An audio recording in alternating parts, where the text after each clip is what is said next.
투자에도 철학이 있어야 되니까. 그러니까 선생님 말씀하신 데서 제가 좀 생각이 든 게 뭐냐면 저는 부동산에 정답이 있다고 생각해요. 아, 이것도 제 생각이죠. 선생님의 정답이.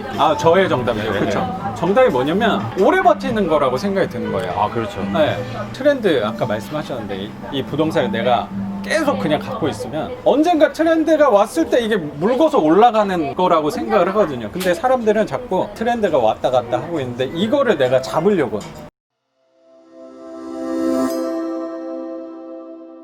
그래서 저도 이제 막 기웃기웃 거리다가 네. 다 이게 이런 쪽 부동산 투자하다 보면 귀가 얇아지고 기웃거릴 수밖에 그렇죠, 없잖아요. 근데 그러다가 그래도 일단은 나한테 필요하고 네. 다 절차가 있고 나한테 맞는 게 있잖아요. 그렇죠. 이제 그걸 이제 선생님은 반지하로 월세 투자를 이제 모티브 삼아서 쭉 온 거고, 맞습니다. 저는 이제 해외에서 이제 작년에 들어와서 그런 트렌드 같은 걸 보면서 투자 방향 잡다가 그래도 일단은 당장에 내가 해야 되는 건 월세 투자다. 그래서 어느 정도 금액이 되면 그때 가서 다시 뭐든지 뭐 맞아요. 광고를 차면 된다. 맞아요. 그렇게 생각하고 있어요. 그래서 뭐 굳이 뭐 이렇게 화려하게 네. 누가 뭐 분양권을 해서 무슨 재개발을 해서 뭐 억을 벌었더라. 당연히 막 상실감도 느껴지고 막 맞아요. 이러긴 하긴 하는데 네. 그게 정말 내가 할 수 있는 건지는 따져봐야 될 것 같아요. 좀 현실적이지 않다라는 생각도 저도 하면서 분명히 들었던 것 같고, 저도 선생님하고 비슷한 생각을 갖고 있는 게 그 시세 차익이 잘못된 투자고 뭐 분양권 투자가 잘못된 투자고라고 생각은 하진 않는데, 그거를 하려면 내가 뭔가를 하고 있으면서 부수적으로 할 수 있다는 생각이 들더라고요. 그러니까 내가 분양권 투자를 하면서 전업으로 분양권 투자를 하는 거는 사실 쉬운 건 아닌 것 같고, 뭐 시세 차익 노린다, 뭐 갭 투자를 한다 하는 것도 사실 전업으로 하는 거는 약간 불편한 부분이 저는 있었던 것 같아요. 맞아요. 생각을 할 때. 왜냐면 어쨌든 나는 생활을 해야 되는데 거기서 생활비가 고정 비용이 들어가는 게 있으니까 내가 생계를 어쨌든 이걸로 마련을 해놓으면 그 다음에 할 수 있는 거에 대해서는 조금 시야가 넓어질 수 있다는 생각이, 선생님이 말씀하신 순서는 조금 더 마음 편한 방향이라고 생각을 갖고 있거든요.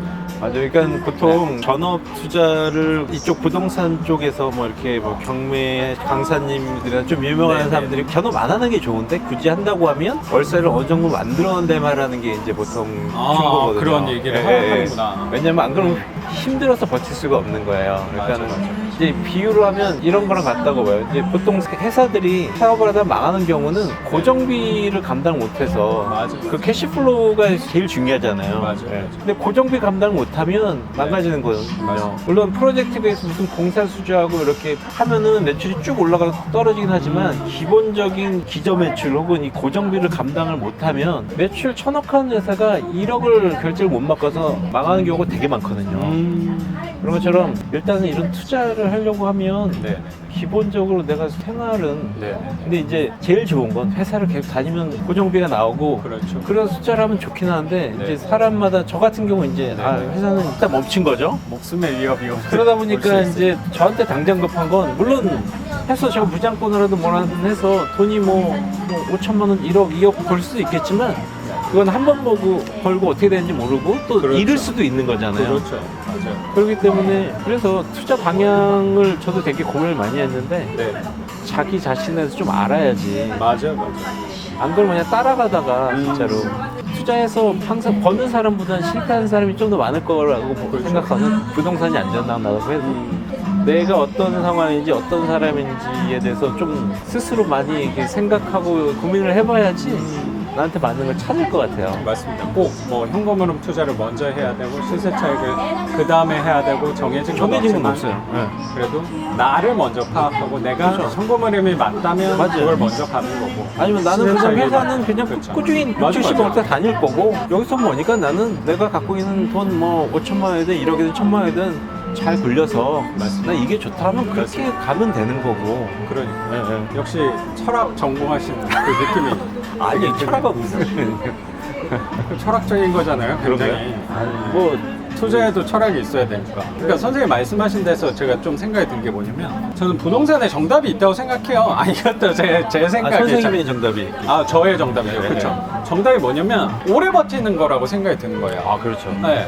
트렌드 아까 말씀하셨는데 이 부동산을 내가 계속 그냥 갖고 있으면 언젠가 트렌드가 왔을 때 이게 물고서 올라가는 거라고 생각을 하거든요. 근데 사람들은 자꾸 트렌드가 왔다 갔다 하고 있는데 이거를 내가 잡으려고 올라갔다 왔다 갔다 그게 타이밍 투자라고 그렇죠. 타이밍을 잡으려고 노력을 많이 하는 것 같아요. 근데 저는 삶에서 좀 결론을 내린 게 타이밍은 인간이 잡을 수 있는 게 아니다 라고 저는 결론을 내렸어요. 삶에서. 그러면 다음 대안은 뭐냐면 그 트렌드를 내가 쫓아가는 게 아니고 그냥 오래만 갖고 있으면 언젠가 이 트렌드도 올 거라는 거죠. 반지하 트렌드도 분명 올 수도 있는 거죠. 모르는 거지 그건. 그게 굉장히 투자의 하나의 좋은 예 혹은 아이디어라고 생각을 했어요. 그래서 이제 저도 이제 손 선생 네. 수업을 들은 거죠. 네, 그렇죠. 사실 그것도 되게 궁금했거든요. 왜냐면 경매 경험에 있어서는 어쩌면 저보다 더 많은 경험에 갖고 있는 부분도 분명히 있으신데, 그리고 수업도 다른 데서 들으셨고, 그리고 사실 혼자 뭐 절차나 뭐 그런 거에 대해서 이론에 있어서 그리고 실전에 있어서 사실 저는 다 하실 수 있다고 생각이 들었는데 수업을 오셔가지고 저도 사실 좀 놀란 부분이 있었어요. 그러니까 조금 좀 건방지게 들 수 있는데 네, 왜냐면 예전에 그 미스터 빅이라고 그룹 아세요? 모던 월즈라든지 뭐 잘 모르. 그게 90년대 그때 이제 보컬이 네. 한국에 왔는데 네, 네. 인터뷰를 하는데 그러더라고. 자기는 보컬 트레이너를 두고 있다고 그러더라고요. 그런 세계적인 예, 보컬이. 가까운 예로 네. 유명한 골프 선수들도 맞네요. 다 트레이너가 있어요. 그렇죠, 그렇죠. 그리고 맞네요. 현재 다 그런 게 뭐냐면 네. 내가 잘하고 못하고를 떠나서 네. 나의 컨디션을 잘 가기 위해서는 네. 이게 뭐 트레이너로 표현해주고 멘토라고 표현해주고 어떤 표현도 다 좋은데 최상의 상태고 성장을 하기 위해서 그 사람이 나보다 훨씬 뛰어나고 안 뛰어나고는 그 중요히 잘 아는 것 같아요. 내가 배울 점이 있고 나를 도움을 줄 수 있으면 적극적으로 가서 사례를 하고 배우면 되는 거거든요. 맞네요. 그래서 저도 이제 이 수업을 들을 때 좀 네네. 고민을 많이 했어요. 이 수업의 구성이 이렇잖아요. 제 입장에서는 제가 아는 걸 다시 한번 그렇죠.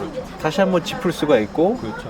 그 다음에 제가 모르는 부분을, 왜냐면 저보다 물건을 많이 하셨으니까, 또 건수는 많죠. 빌라 특히 반지하를 많이 하셨으니까, 그렇죠. 분명히 그 부분은 제가 관심 있는 분야에서 배울 거고, 그리고 수업이 끝나도 계속 관계를 갖고 도움도 얻을 수 있고, 그럼요. 그리고 나중에는 이제 서로 맞아요, 도움도 맞아요. 주고받고 할 수 있고 롱텀으로 갈 수도 있는 거고, 그렇게 생각했어요. 내가 성장할 수 있고 내가 좋은 상태를 유지할 수가 있으면 적극적으로 그게 뭐 서포터, 헬퍼, 뭐 멘토 무슨 표현이든 상관없어요.